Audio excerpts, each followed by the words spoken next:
Jangan lupa subscribe YouTube channel Metro TV News dan jangan lupa nyalakan notifikasinya. Anda kembali di Metro hari ini. Basarnas memfokuskan 3 kapal mendeteksi bawah laut untuk mencari memori CVR pesawat Sriwijaya Air yang jatuh di perairan Kepulauan Seribu. Ketiga kapal ini antara lain KRI Rigel, KRI atau KR Barunajaya 4, dan juga KS Ara dari Kemenko Marves. Setelah bagian dari CVR pesawat Sriwijaya Air yang jatuh di perairan Kepulauan Seribu ditemukan, kini Basarnas tengah memfokuskan 3 kapal untuk mendeteksi bawah laut mencari memori CVR. Ketiga kapal yang difokuskan untuk mencari memori CVR pesawat Sriwijaya Air ini antara lain KRI Rigel, KR Barunajaya 4, dan KS Ara dari Kemenko Marves. Kapal Barunajaya 4 memiliki robot bawah laut atau remotely operate vehicle yang sangat berguna untuk mencari memori CVR pesawat Sriwijaya Air yang belum ditemukan. Khusus untuk masalah VCR, bahwa sampai saat ini belum kita temukan. Yang beredar di gambar adalah baru casingnya, ya, casingnya. Kalau casingnya itu ya bungkusnya, ya. Ya mudah-mudahan hari ini itu bisa dimaksimalkan untuk menemukan apa yang menjadi harapan kita sekalian.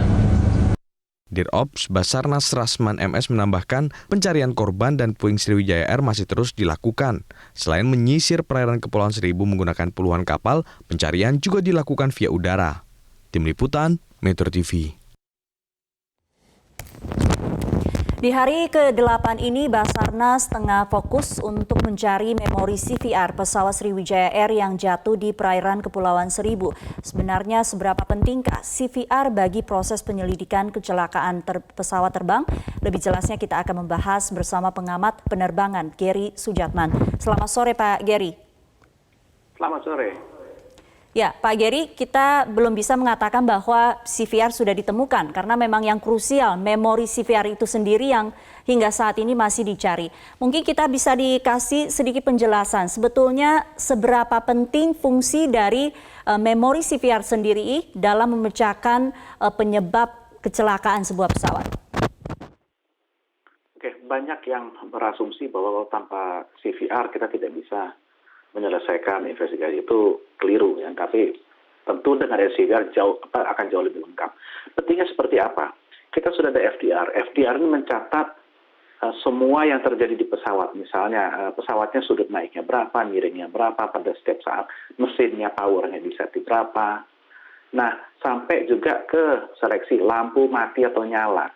Terus ada banyak sekali sistem-sistem yang bisa disetting di dalam pesawat. Cuman kalau misalnya ada sesuatu yang mereka temukan di FDR yang tidak seperti biasanya, mereka akan butuh CVR itu untuk tahu kenapanya. Jadi kalau kita bilang begini, FDR-nya adalah faktanya, kenapanya itu ada, konteksnya itu ada dari CVR-nya. Tentunya FDR dan CVR ini seperti itu. Bagaimana? Artinya data dari FDR dan juga CVR ini memang harus dibutuhkan dua-duanya untuk bisa memecahkan apa penyebab secara komprehensif, seperti itu kah? Tidak harus dua-duanya, cuma dengan ada duanya akan sangat lebih lengkap dan tentu nanti analisanya mengerucutnya lebih tajam. Gitu. Kalau misalnya tanpa, bukannya tidak mungkin. Gitu. KNKT pernah justru malah dengan CVR tapi tanpa FDR. Itu sudah pernah di kejadian yang Trigana di Oksibil tahun 2016-17 waktu itu. Itu pernah, itu bisa. Gitu. Cuman kalau misalnya ada dua-duanya itu kan jauh lebih mudah karena analisanya jauh lebih lengkap nantinya. Baik.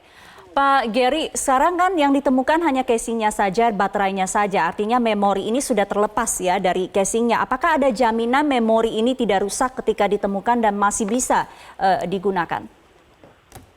Ya, kita berharap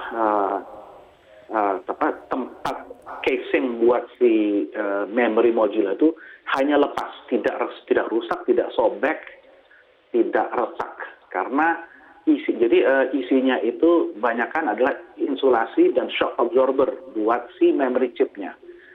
Kalau itu sampai retak, itu bisa saja sampai airnya masuk sampai ke memory chipnya, dan kalau gitu agak lebih susah ya. Bukan berarti artinya datanya hilang, tapi tentu proses untuk recovery datanya akan jauh lebih sensitif banget gitu.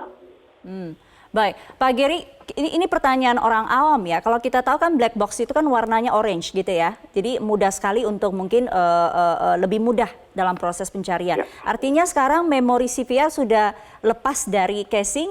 Apakah akan lebih sulit untuk menemukan memori CVR ini?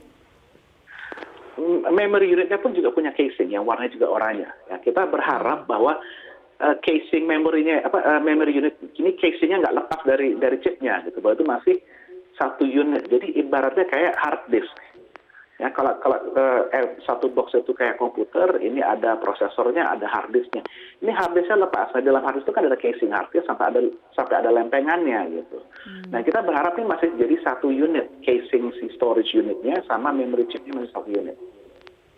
Baik, Pak Geri, ini kan proses pencarian kan ditargetkan masih akan diteruskan selama 3 hari ke depan dan kita masih akan tunggu bagaimana proses pencarian dari memori CVR itu sendiri. Jadi jika tidak ditemukan, apakah akan ada kendala yang dihadapi baik dari sisi proses waktu untuk kemudian menganalisa apa sebetulnya yang terjadi dari kecelakaan ini? Apakah akan ada kendala-kendala? Selama yang terjadi tidak ada yang sangat aneh ya, yang kalau selama yang mereka temukan dari FDR tidak ada yang sangat aneh, saya rasa mereka tetap akan bisa, pihak angkatan akan tetap bisa menganalisa kira-kira penyebabnya apa. Karena memang sudah pernah ada kasus seperti itu yang Anda katakan tadi ya, ada FDR-nya ditemukan, CVR tidak ditemukan atau sebaliknya. Ya, kalau yang sebaliknya pernah, yang CVR-nya ada, FDR-nya jadi ternyata tidak berfungsi. Dan kebalikan juga ada, tapi saya tidak ingat di Indonesia ada atau tidak, tapi di luar negeri juga pernah ada. Baik. Terima kasih Geri Sujatman, pengamat penerbangan untuk waktunya di Metro hari ini.